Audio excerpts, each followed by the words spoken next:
소크라테스 AI 학술원에서 제공하는 플루타르크 영웅전에 오신 것을 환영합니다.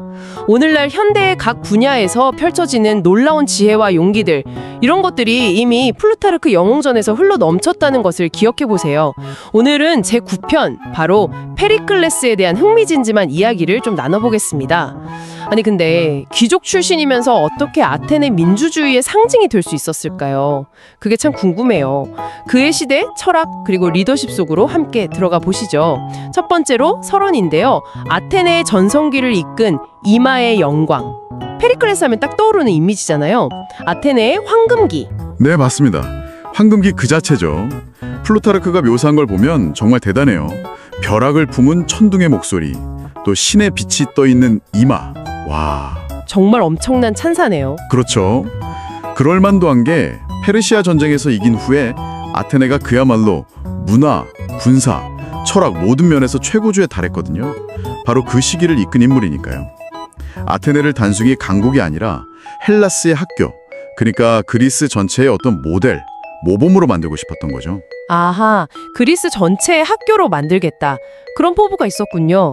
그 시대적 배경 자체가 정말 드라마틱했던 것 같아요. 두 번째는 이제 철학과 정치의 결합인데요. 페리클레스를 만든 시대와 환경을 좀 봐야 합니다. 말씀하신 것처럼 배경이 참 흥미로워요. 아버지는 크산티포스, 살라미스 해전 영웅이었죠. 어머니는 또 명문가, 알클마이온 가문 출신이고요. 정말 엘리트 중에 엘리트죠. 네, 그야말로 금수저네요. 그렇죠.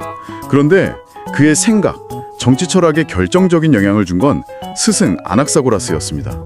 이게 중요해요. 아낙사고라스요? 어떤 인물이었나요? 당시에 이제 대부분 신화적으로 세상을 이해하려고 했잖아요. 그런데 아낙사고라스는 거기서 벗어나서 만물의 근원을 이성, 그리스 말로 누스라고 불렀는데 여기서 찾았어요. 아, 누스, 이성. 네, 이 합리주의 철학이 페리클레스한테 깊숙이 스며든 겁니다. 그래서 그의 정치가 굉장히 냉철하고 현실적이고 또 합리적인 스타일이 된 거죠. 그래서 그냥 정치인이 아니라 말하는 철학자, 사색하는 전사, 이런 별명이 붙은 거군요. 철학적 기반이 탄탄했네요. 맞습니다. 그 기반 위에서 정치를 펼친 거죠. 세 번째, 귀족의 아들, 민주주의의 수호자로. 이게 또 참 아이러니하면서도 대단한 지점인데요. 그런 엘리트 배경에도 불구하고 민주주의를 오히려 강화했다는 거잖아요. 네, 맞아요. 보통 자기 기득권을 지키려고 할 텐데 페리클레스는 좀 달랐죠.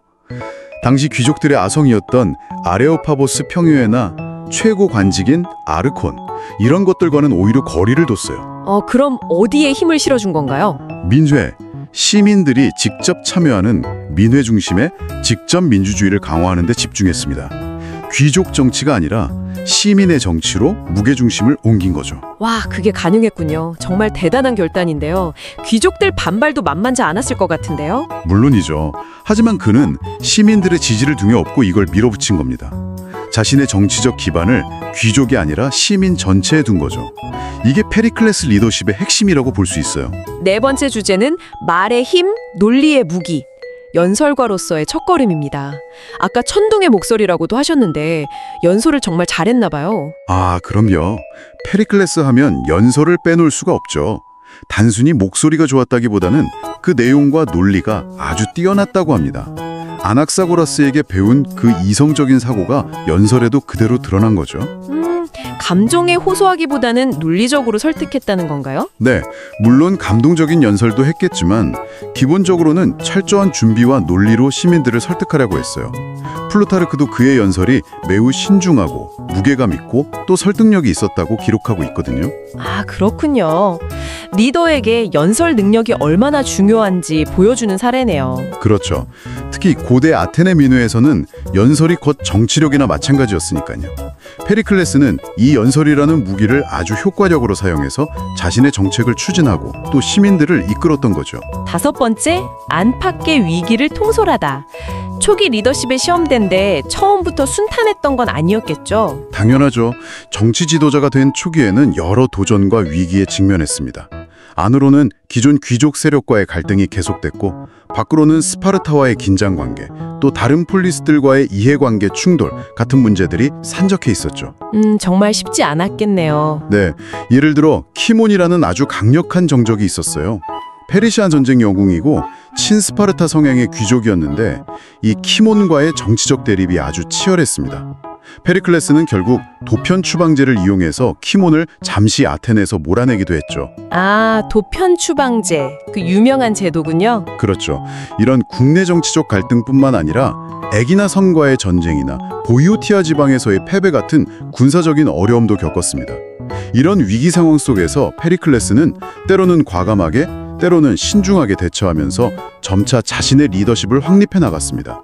초기부터 시험대에 올랐던 셈이죠. 절제의 정치? 아레트라는 말이 또 나오네요. 이게 구체적으로 어떤 의미일까요? 아레테는 보통 탁월함 또는 덕성이라고 번역하는데요. 고대 그리스인들이 생각했던 이상적인 인간의 자질 같은 거예요.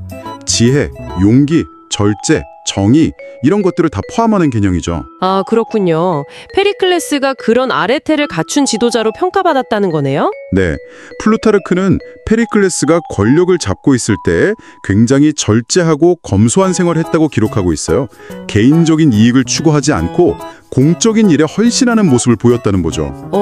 권력을 가졌는데도요? 쉽지 않았을 텐데. 그렇죠. 또 굉장히 신중하고 감정에 휘둘리지 않는 성격이었다고 해요. 아까 말한 아낙사고라스의 영향으로 어떤 미신이나 비합리적인 공포 같은 것에 흔들리지 않고 이성적으로 판단하려고 노력했죠. 이런 모습들이 시민들에게는 덕성 있는 지도자, 즉 아레테를 갖춘 리더로 비춰졌던 겁니다. 단순히 정책만 잘 편 게 아니라 인격적으로도 모범을 보이려고 했다는 거죠. 7번째, 오스트라키즘과 대결, 정치적 고립의 위기. 아까 치몬을 도편 추방했다고 하셨는데 페리클레스 본인도 그런 위기를 겪었나요? 네, 물론입니다. 페리클레스의 정적들도 계속해서 그를 공격했죠. 특히 그의 정책에 불만을 품은 사람들이나 그의 커져가는 영향력을 경계하는 세력들이 그를 도편 추방의 대상으로 삼으려고 여러 번 시도했습니다. 아, 정말요? 결과는 어떻게 됐나요? 다행히 페리클레스 본인이 추방되지는 않았어요. 하지만 그의 가장 강력한 경쟁자였던 투키드데스, 정치가 투키드데스, 역사가 투키드데스와는 다른 인물입니다. 그러니까 도편 추방을 당하면서 페리클레스는 사실상 아테네 정치의 1인자로 확고히 자리매김하게 됩니다. 아하, 경쟁장 제거하고 권력을 공고히 한 거군요. 그렇죠. 하지만 이 과정 자체가 페리클레스에게는 엄청난 정치적 부담이었을 거예요. 언제든 자신도 추방될 수 있다는 위기감 속에서 정치를 해야 했으니까요.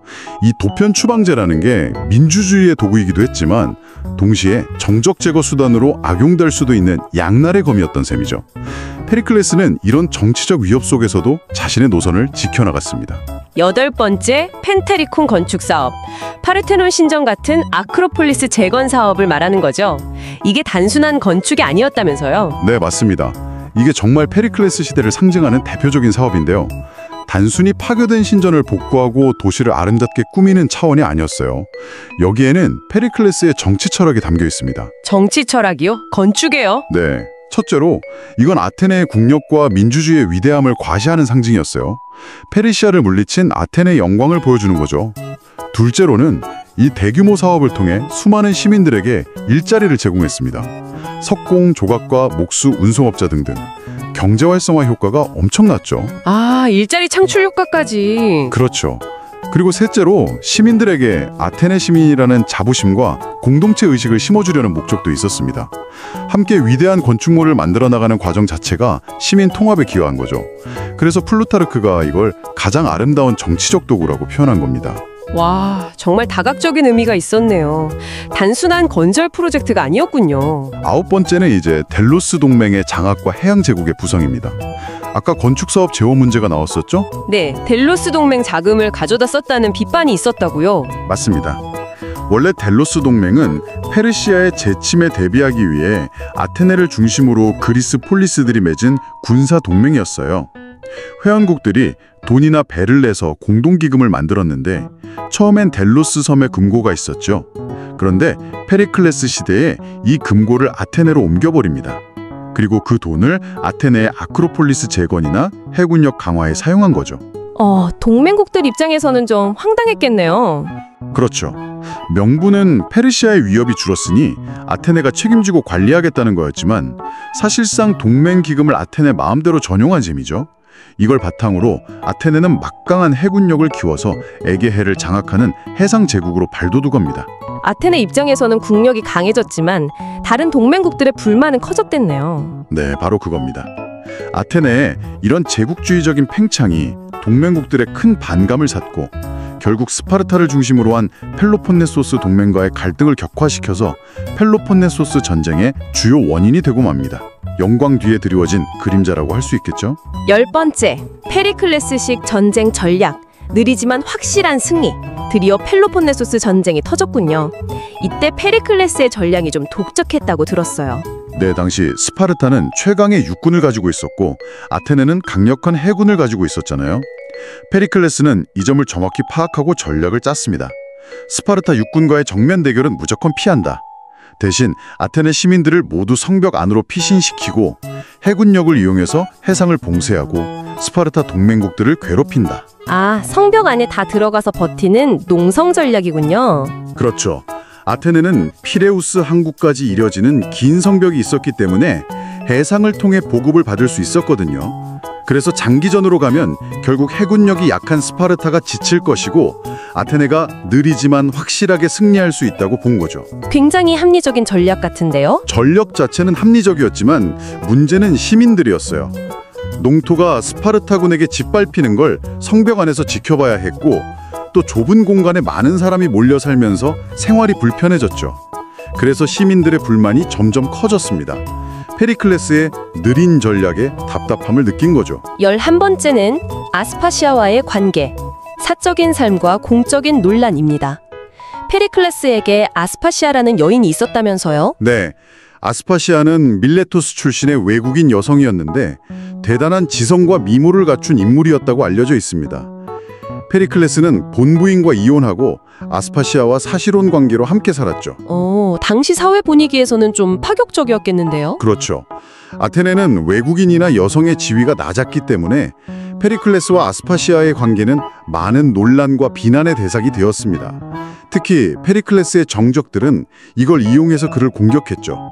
아스파시아가 페리클레스의 정치에 영향을 미친다거나 부도덕하다는 식의 소문이 끊이지 않았습니다. 공적인 영역과 사적인 영역의 경계가 좀 모호해지는 느낌이네요. 맞아요. 플루타르크도 이 부분을 상당히 비중 있게 다루고 있습니다. 페리클레스가 아스파시아를 얼마나 사랑했고 그녀의 지적인 능력에 의지했는지 보여주면서도 이 관계로 인해 페리클레스가 겪어야 했던 정치적 어려움이나 시민들의 비판 여론도 함께 전하고 있죠. 위대한 지도자의 인간적인 면모, 또 사생활이 공적인 평가에 미치는 영향 같은 것들을 생각해보게 하는 부분입니다. 12번째, 역병과 상실, 그리고 가라앉는 아테네. 아까 전쟁 전략 이야기할 때 역병이 돌았다고 하셨죠? 이게 정말 치명적이었나 봐요. 네, 펠로폰네소스 전쟁 초기에 아테네 성벽 안에 끔찍한 역병이 발생했습니다. 아마 장키푸스나 발진티푸스 같은 전염병으로 추정되는데 좁은 공간에 많은 인구가 밀집해 있다 보니 순식간에 퍼져나갔죠. 피해가 어느 정도였나요? 역사가 투키디데스의 기록에 따르면 아테네 인구의 거의 3분의 1가량이 이 역병으로 사망했다고 해요. 사회 전체가 엄청난 혼란과 공포에 빠졌습니다. 게다가 페리클레스 본인도 이 역병으로 사랑하는 두 아들과 여동생을 모두 잃는 끔찍한 개인적 비극을 겪게 됩니다.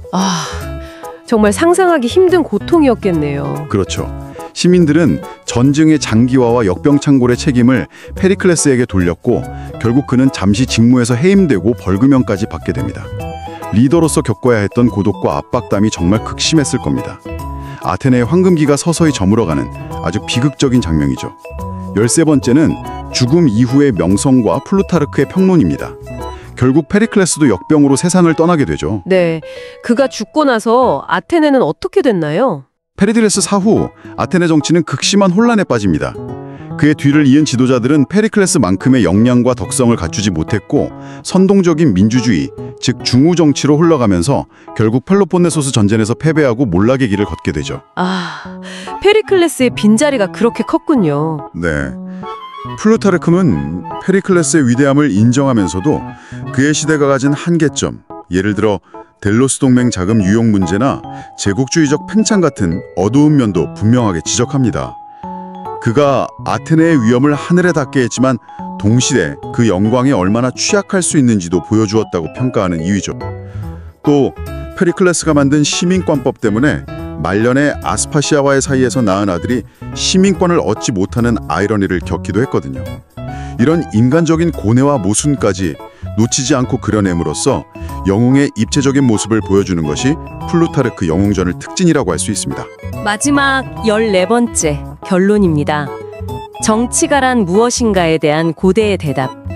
페리클레스의 삶을 통해 플루타르크가 던지는 질문인 것 같아요. 맞습니다. 페리클레스라는 인물을 통해 플루타르크는 이상적인 정치가란 어떤 모습인가? 권력과 도덕성의 관계는 무엇인가?